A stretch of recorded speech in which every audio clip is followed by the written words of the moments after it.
Από πολύ μικρό παιδάκι είχα άριστη σχέση με το ραδιόφωνο.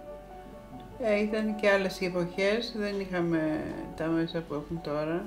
Ήταν για μένα ένα ταξίδι ασύλληπτο το ραδιόφωνο.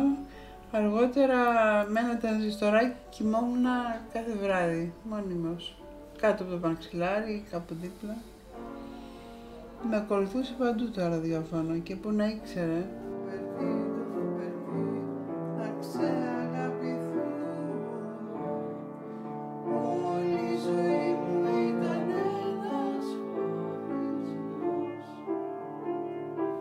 Είχα κάνει μουσική μου